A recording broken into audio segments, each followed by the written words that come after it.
Are you ever curious what goes on behind the scenes at your tractor dealership when your lawnmower and or tractor is being serviced?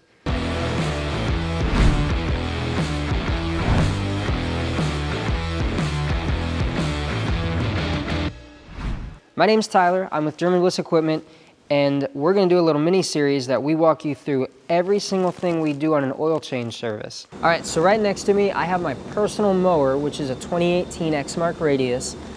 So the oil fill tube is right here on this guy. If you open up the cap, you'll see the dipstick is right on top of it. And you can see offhand, the oil looks a little dirty and a little low. The reason we pay attention to that is because if it's dirty, that means it's definitely due for an oil change. And if it's a little low, it can mean a few things. It can mean that it's burning oil or it's leaking oil somewhere. So now we know maybe we should look out for an oil leak. However, on a mower this new, it's likely that there's no leaks or it's burning too much. It's likely I just went a little too far on my oil changes, and every engine, even new engines, consume oil at some level. All right, so instead of putting this back in there, I'm actually gonna put this somewhere where I'm gonna notice it. So I'll either put it on a rag like this and set it on the seat. That way I can't forget to put oil back into this after I've drained it. If I sit down on the seat and I sit on this, I'm gonna know that I forgot to put oil in there and I should not move this.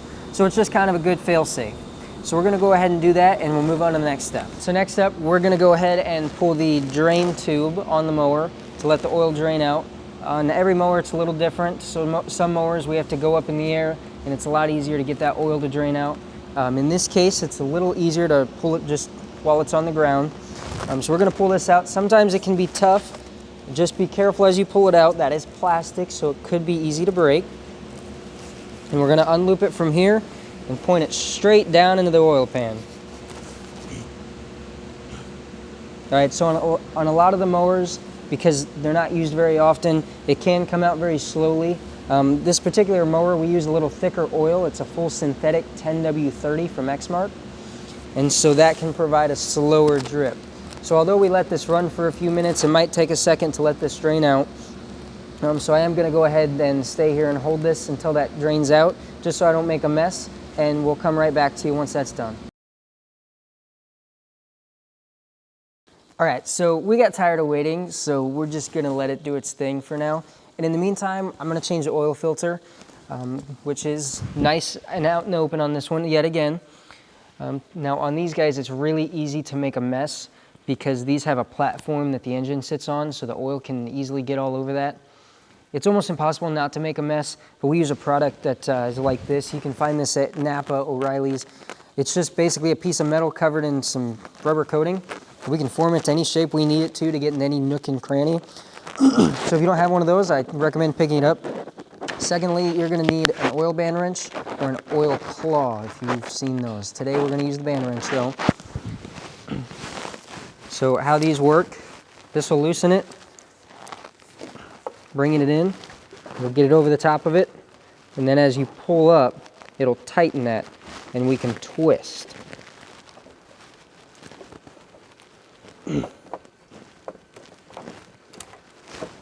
Should be come off with our hands at this point. So the goal is to always reduce how much of a mess you make, but it's very possible that you're going to create some sort of mess. So never beat yourself up over that. All right, so as you can see, oil's very dirty in color. All right, now that I have the new filter here, guys, I wanted to give you side-by-side comparison what that looks like. So these, it looks like they've updated the look of the filter. This is actually the original filter, so it comes out of the factory. And out of the factory, they use break-in oil that goes to the first 5 hours, actually. After the first 5 hours, you change out that oil. So a lot of people like to put oil in their filter. That way their machine doesn't run dry for the first few seconds. It's not super harmful to the engine, so it's really up to the shop themselves. Now we try and take the extra care and put that oil in there before we put it on. Since this is my own mower, I'm not gonna be super picky about it. As you might have noticed, I'm not super picky about it, but we do take care of it.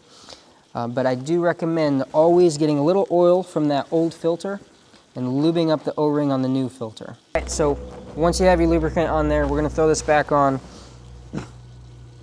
And it's important not to put it on too loose, but if you over tighten it, you'll actually smash that O-ring and it won't do its job of sealing properly. So we're going to screw that on. Once we hit that, we're going to go a few more turns to make sure it's snug.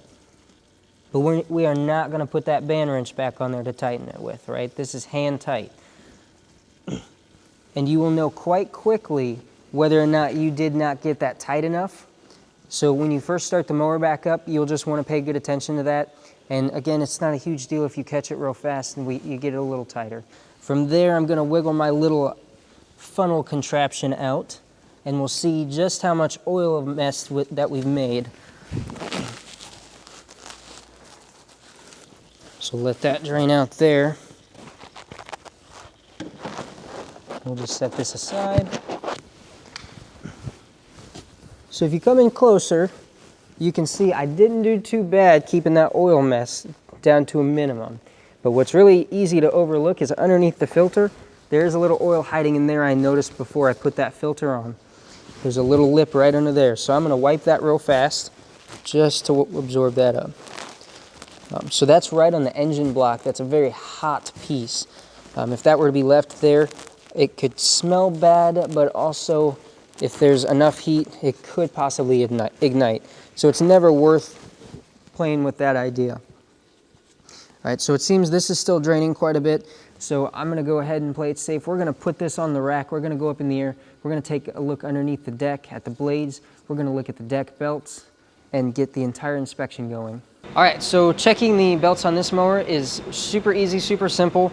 The platform, or the floorboard as I once called it, just lifts right up, super easy. There's no latch or anything.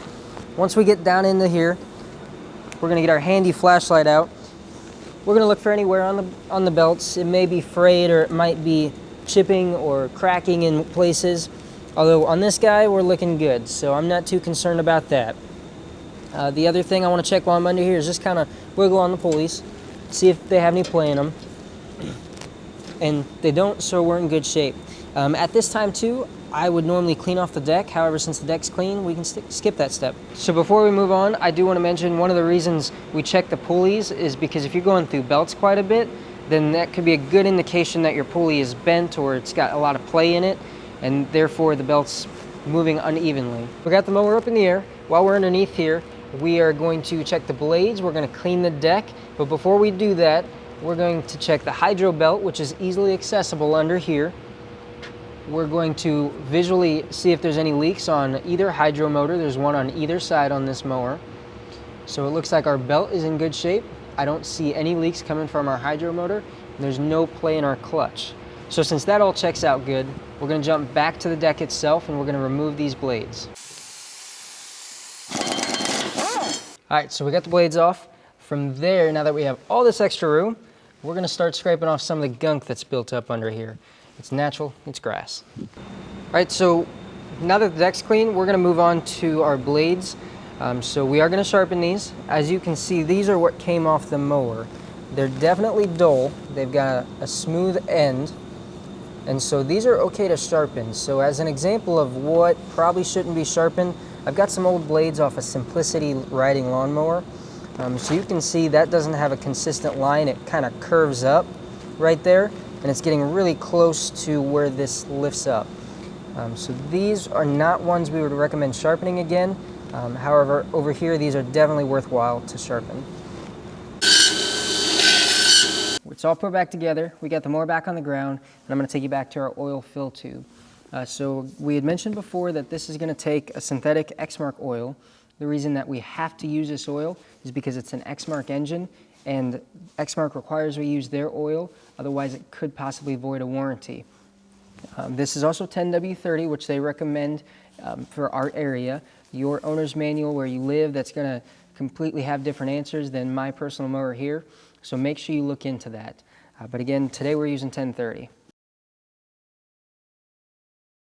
All right, so blades are on, oil's in. I wanna go over a quick recap of everything we've done today. We've changed the oil filter, we've sharpened the blades, we've cleaned off the deck, and we would have cleaned any grass that would have been on top of the deck had it been there, but we got really lucky in this case.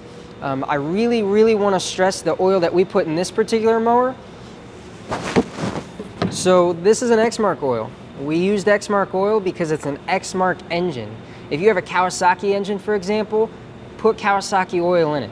A lot of the warranties that you have on those depend on you putting the right oil in there. And your owner's manual will tell you whether or not you should use 5W30, 10W30, 10W40. So refer to your owner's manual when you should check that. All right, from there, I want to jump into how often you change this. It's going to differentiate on all your mowers. A comfortable time to change it is about 50 hours. But again, check your owner's manual and see when that's due, because you don't want to overchange it. That's just expensive, and you definitely don't want to underchange it.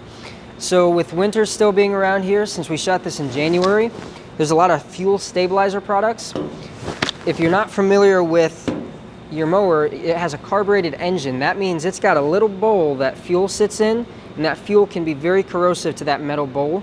The fuel stabilizer helps avoid that corrosion. When that corrodes, it rusts, and then it gets to the system and things get clogged. So if you can pick up a little bottle like this, it goes a long way. You'll get multiple times out of this, and you'll save a lot of trouble down the line. Preventative maintenance. Now you can see we've got two different products here. There's thousands of them on the market. So just take it as at your discretion. What's your favorite product? We've got a few here at German-Bliss. So if there's anything you saw today you had questions on, concerns about, throw them down in the comments below. We're gonna try and answer every single one of them. Or if you wanna contact me directly, my phone number is 309-573-4257. I wanna help answer any of those. Or if you just think this is more than you wanna take on, I'd be happy to get you scheduled for a service. Thanks guys, and have a good one.